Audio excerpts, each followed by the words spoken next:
Hi guys, this is Ratchet Throw, and we are playing Criminal Case with Pass, Case 58, Inglorious Justice. Let's unlock Chapter 2, and I guess we are going to interrogate victim's husband. 3. Forgive me, but there's been a development. It appears the victim was married, but she better talk to her husband before he dies. Before he dies? Jay had a husband, and he's going to die? Well, Mrs. Baker just telephoned to say that Mr. Pembroke suffered apoplexy upon hearing of his wife's passing. He's considerably older and has high blood pressure, you see. Toleration. Yeah, you haven't thought someone would have mentioned his husband before. Well, you better go and see Mr. Pembroke now before he gets another attack. Okay. Oh, yeah. Girls looking at the telegraph. Yeah, that's how it looked like before. Mr. Pembroke, if you are feeling better, we'd appreciate if you could answer a few questions about your late wife. Heavens! Jay's passing is a terrible ordeal. I'm too old for this predicament. I married a younger woman so she'd lighten up my days. What am I going to do now she's gone? So you and Jay had a happy marriage? Our union could not have been more harmonious. Oh, it's perfectly. I thought Jay would be the one to bury me, not the other way around. Mr. Pembroke, could anyone you know have wished harm on Jane, or was she may have involved in something dangerous? Dangerous? Jane is only past teen, was gazing at the stars with her newfangled spyglass. I shall break the ladder myself, Mr. Clear, but you go ahead after the attic and see Jane's favorite place for yourself. Alright?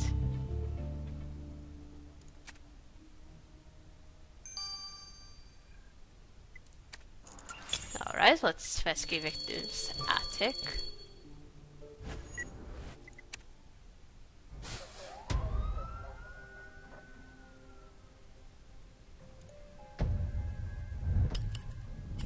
Okay, there's up his suitcase. Was she planning on going somewhere?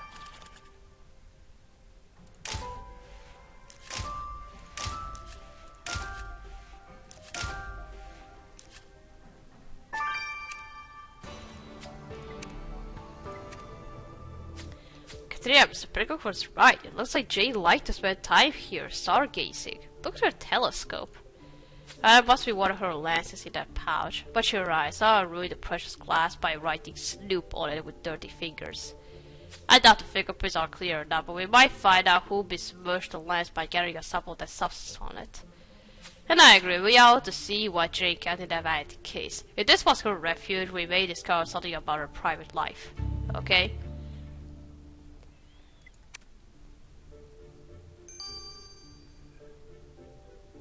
Alright, let's first gloss out these from the lens.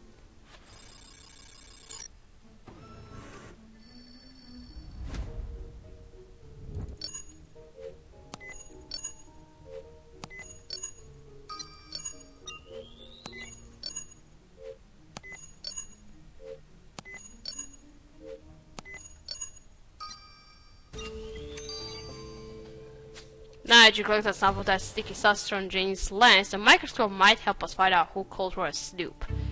Oh, I thought that was going to be... That was going to be something about the killer's profile, but no. Alright, let's now search the case. Oh, Justice Day. Wow, yeah. Boring and stupid.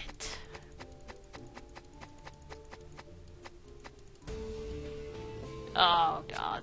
Morse strip, yeah. There, is that a Morse code message about Jane's belongings? We know Jane worked at the telegraph office transcribing messages like these every day, but why did she keep this one here in the attic? You're right, I must get Charlie to translate the code for us. Well, yeah, he knows Morse code, so...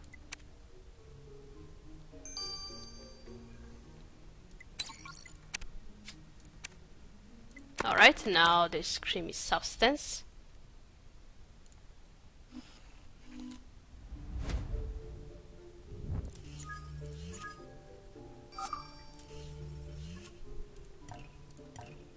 What the fuck? What am I... Oh, this one.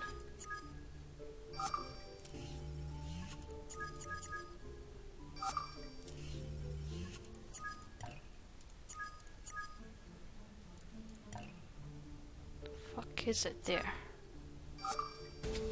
Yeah, that fried cake icing. The sauce smeared on Jane's telescope lens is icing for lemon cake. You're right, Miss Baker mentioned her famous lemon pie, and she was Jane's neighbor. Could she have sneaked up to her attic to ruin her lens? Perchance their neighborly relations weren't as cordial as Miss Baker led us to believe. Let us question her again. Yeah.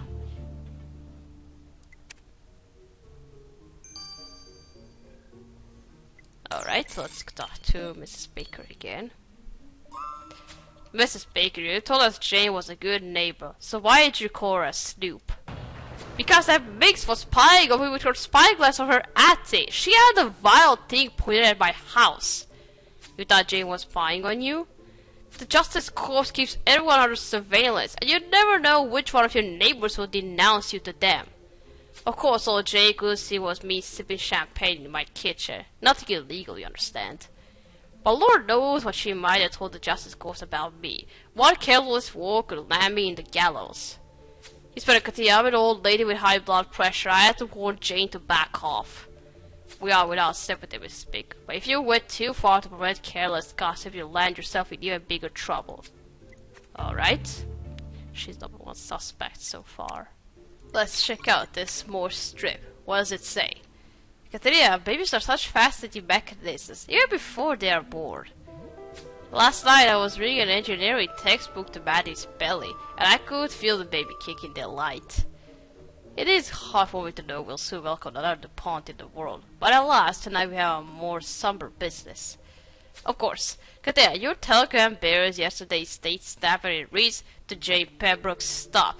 Punishment is fair, stop. Revenge is righteous, stop. The eyes of justice are blind no more, stop. Ooh. A message about punishment and revenge nary a day before Jane was murdered? This must have been sent by the killer.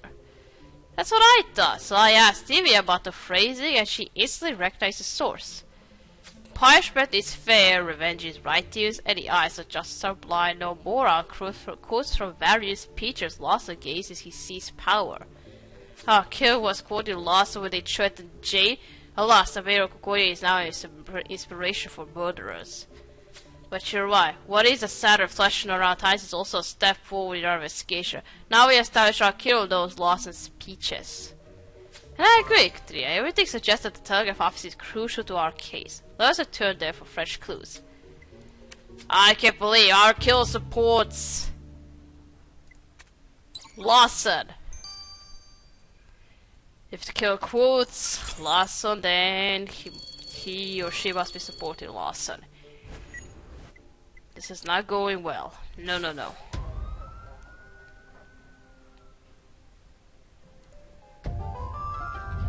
And I thought people on this Justice Day, or the Justice Day, were just happy because they don't want to show Justice Corps that they hate Lawson. Because we know that Justice Corps is going to behead anybody who stands against the regime. Assholes.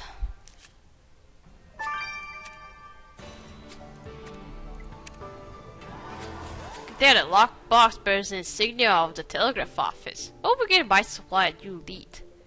And sorry those torpedoes shan't take long in your hands.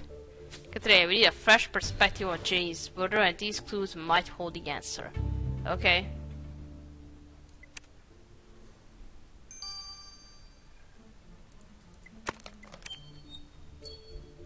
Let's first unlock this box.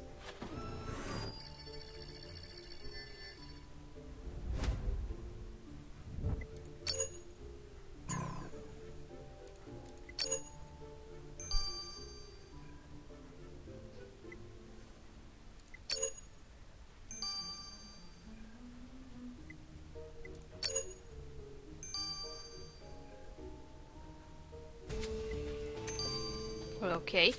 Good, this is a voice recorder. Of course, the telegraph office has cutting-edge technology. Let's dispatch it to try so we can retrieve the recordings. Okay.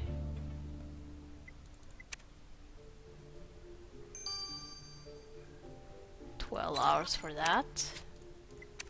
Alright, let's now restore these pieces.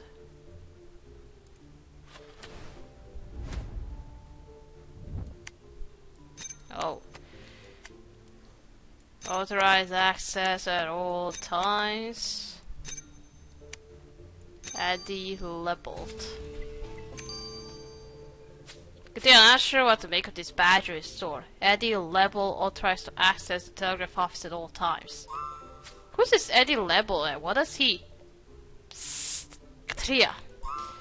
Do we know you, sir? Your voice is familiar, but...